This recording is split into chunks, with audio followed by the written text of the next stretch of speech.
बिस्मिल्लाहिर्रहमानिर्रहीम अस्सलाम वालेकुम। मैं मिज़ान अहमद हूँ and welcome back to audio vlog. तो नाज़रीन, जनरल परवेज़ मुशर्रफ साबिक़ सदर पाकिस्तान आज इस जहाँ पानी से कूच कर गए।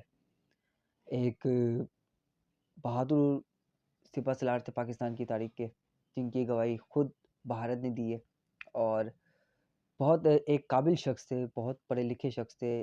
पढ़े लिखे थे जभी तो पाक आर्मी के जो है वो सिपहसालार थे और बहुत बड़े ओहदे में फ़ाइज़ थे। फिर बाद में सदर पाकिस्तान भी बने जब उन्होंने नवाज़ शरीफ साहब का तख्ता पलटा था 1999 में 12 अक्टूबर को।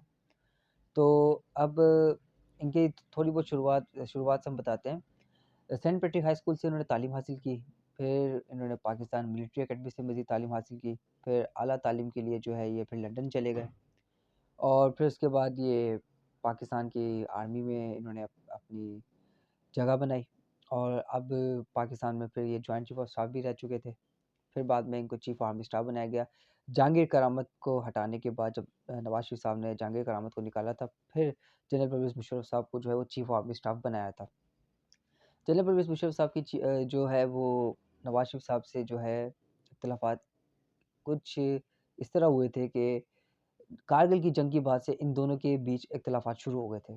कारगिल की जंग में जनरल परवेज़ मुशर्रफ साहब जो हैं, उन्होंने भारतीयों का मुँह तोड़ जवाब दिया था।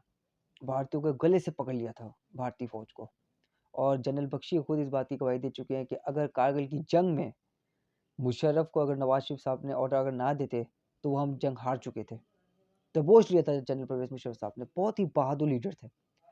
फिर जनरल परवेज़ मुशर्रफ साहब की इसी बात पर जो है नवाज़ शरीफ साहब से इख्तिलाफ़ थे कि इन्होंने हमें उस जंग में जो है हमें पीछे क्यों बुलाया? हमें वापस क्यों बुला लिया?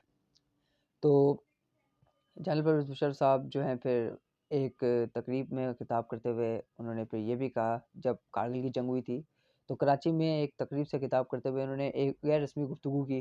तो उस दौरान उन्होंने कहा कि तुम लोग का वज़ीर-ए-आज़म जो है वो अमेरिका से माफ़ी माँगने गया है। उस वक़्त के जो सदर थे अमेरिका के बिल क्लिंटन, उनसे माफ़ी माँगने गए हैं। ये जनरल परवेज़ मुशर्रफ साहब ने कहा था।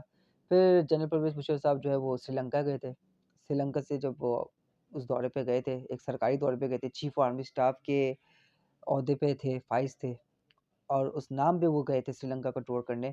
तो एक मौजूदा चीफ़ आर्मी स्टाफ के होते हुए भी नवाज़ शरीफ साहब ने जो है ज़ियाउद्दीन भट्ट साहब को जो है नया चीफ़ आर्मी स्टाफ बना दिया था। उनको 4 स्टार्स भी लगा दिए थे। उनकी ट्रेनिंग भी पूरी नहीं थी, तो उनको चीफ़ आर्मी स्टाफ बना दिया गया था। तो फिर जनरल परवेज़ मुशर्रफ साहब का जहाज़ भी लैंड नहीं होने दिया। फिर बाद में जनरल परवेज़ मुशर्रफ साहब का जो है जहाज़ कराची में लैंड हुआ।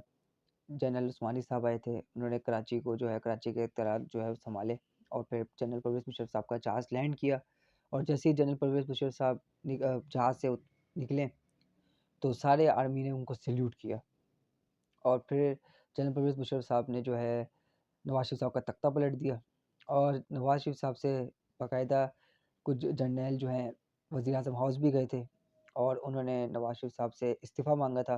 नवाज़ शरीफ साहब ने इस्तीफ़ा नहीं दिया था, तो उन पर इंसदाद दहशतगर्दी का मुकदमा लगा के उनको जेल में भिजवा दिया था और जेल में शहबाज शरीफ साहब भी थे, शाहिद खकान अब्बासी भी थे।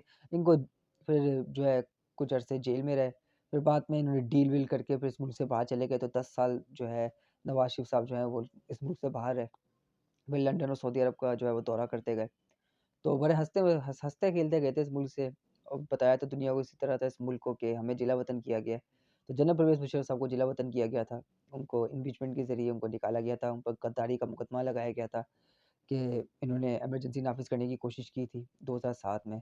तो फिर उन पे गद्दारी का मुकदमा लगा, फिर इम्पीचमेंट हुई, फिर से तमाम कोalition गवर्नमेंट जो थी जिसमें नून लीग भी थी, पीपल्स पार्टी भी थी, उन्होंने मुशर्रफ साहब को जो है एक वार्निंग दे रही थी कि खुद ही इस्तीफ़ा दे दो वरना इम्पीचमेंट हो जाएगी। तो मुशर्रफ साहब ने खुद जो है वो इस्तीफ़ा दे दिया था।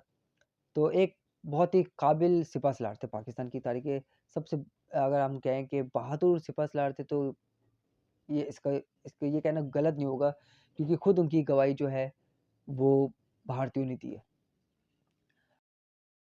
अब आ जाते हैं जी दूसरी खबर में, तो मरियम सफदर साहिबा ने एक अजीब-सा स्टेटमेंट दिया। उन्होंने कहा कि जनरल बाजवा का इमरान खान साहब को जो निकालना है, वो काफ़ी नहीं है, उनको सियासत से भी बाहर निकालें। ये उन्होंने एक स्टेटमेंट दिया मुल्तान में एक कन्वेंशन से खिताब करते हुए। तो मरियम सफदर साहिबा समझती हैं कि अभी भी उनको इदारों की तरफ से सहूलतें मिल रही हैं उनके अभी भी लोगों को टॉर्चर किया जा रहा है, उनको जेलों में भरा जा रहा है। रिज़ल्ट आपके सामने है। और अब तो इमरान खान साहब के पास तो कोई भी सहूलत नहीं है। पंजाब में उनकी हुकूमत नहीं है, केपीके में उनकी हुकूमत नहीं है। और अगर इनको ऐसा लगता है, वो शख्स जमहूरियत के पैनल पे खड़ा हुआ है और वो अभी 33 कुर्सियों में इलेक्शन लड़ने जा रहा है। तो जाएँ जाके लड़के देख लें, पता चल जाएगा कि कौन अवामी लीडर है, तो कौन सहूलतकार के बल पे चलना चाह रहा है। जाएँ जाके देख लें। वो शख्स तो अवाम में जा रहा है, 33 कुर्सी में इलेक्शन लड़ने जा रहा है। इनके अंदर हिम्मत नहीं है कि एक भी कुर्सी में इलेक्शन लड़ सकें और कह रही हैं कि उसको सियासत से बाहर फेंको। यानी इस तरह मुकाबला नहीं कर सकते, मान चुकी हैं कि वो इमरान खान साहब का मुकाबला इस तरह नहीं कर सकते, तो चलो इसको किसी तरीके से सियासत से नॉकआउट कर दो। अगर वो शख्स अवाम के पैनल पे खड़ा होके इलेक्शन लड़ने के लिए जा रहा है, तो ये कह रही है कि भई इसको सियासत से ही बाहर निकाल दो। और इन्होंने फिर कहा कि इनको जो है सहूलतकार इनकी मदद कर रहे हैं, तो अभी भी उनके लोगों पे तशद्दुद हो रहा है। और फिर कन्वेंशन से खिताब कर रही हैं। अब जलसा भी नहीं कर रही, कन्वेंशन से खिताब कर रही हैं, क्योंकि इनके लोग इनके जलसों में नहीं आ रहे। लाहौर में मेरे कई सोर्स से मुझे मालूम हुआ जब ये आई, तो लोगों ने बताया कि हमें ज़्यादातर लोगों ने यही जवाब दिया कि कौन जाए, इन्होंने क्या किया है? ये महँगाई कम करने आए थे इस मुल्क की, ये मुल्क की मईशत बचाने आए थे, ये हाल कर दिया अवाम का कि अब रोटी इन्होंने इतनी महँगी कर दी है।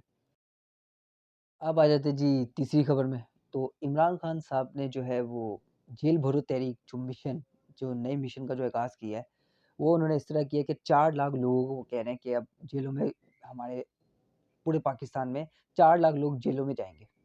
और वो किस तरह जाएँगे, इसका तरीक़ाकार क्या होगा, उन्होंने ये बताया कि प्रोविंशियल लेवल पे, नेशनल लेवल पे और पार्टी के जो अंदर के लोग हैं, तकरीबन ये 4 लाख लोग जो हैं पूरे मुल्क में 4 लाख लोग होंगे और ये जेलों में जाएँगे। इस तरीके का उन्होंने एक स्ट्रैटेजी बनाई है इमरान खान साहब ने, जो एक दबाव डालेगी इनके ऊपर। और ये इनका जो शौक नहीं, जो ये लोग ब्लैकमेल कर रहे थे इमरान खान साहब को, अब इनके पास वो ब्लैकमेलिंग भी नहीं बची। एक दबाव था कि हम दबाव डालेंगे तो ये जो अपनी सियासी एक्टिविटीज़ है इसको ज़रा रोक देगा, तो ऐसा कुछ नहीं हुआ। इमरान खान साहब ने बहुत बड़ा छक्का मारा, ये मैं आपको लास्ट व्लॉग में भी बता चुका हूँ। अब ये 4 लाख लोगों को भरेंगे, जो बहुत ही नामुमकिन है। और एहतजाज अहसन साहब जो बहुत बड़े माहिर कानून हैं, उन्होंने इस हवाले से बताया है कि ये इनके लिए बहुत मुश्किल हो जाएगा इस हुकूमत के लिए कि इतने लोगों को जेलों में भरेंगे, तो ये रियासत हिल जाएगी। क्योंकि इसके आइन में इसकी कोई गुंजाइश नहीं है। ये कितनी देर तक रखेंगे और किस बुनियाद पे रखेंगे? तो ख़ैर ये था आज का हमारा टॉपिक। तो अपने इस चैनल को लाइक करें, शेयर करें, सब्सक्राइब करें। मुझे अपनी दुआ में याद रखें। पाकिस्तान ज़िंदाबाद।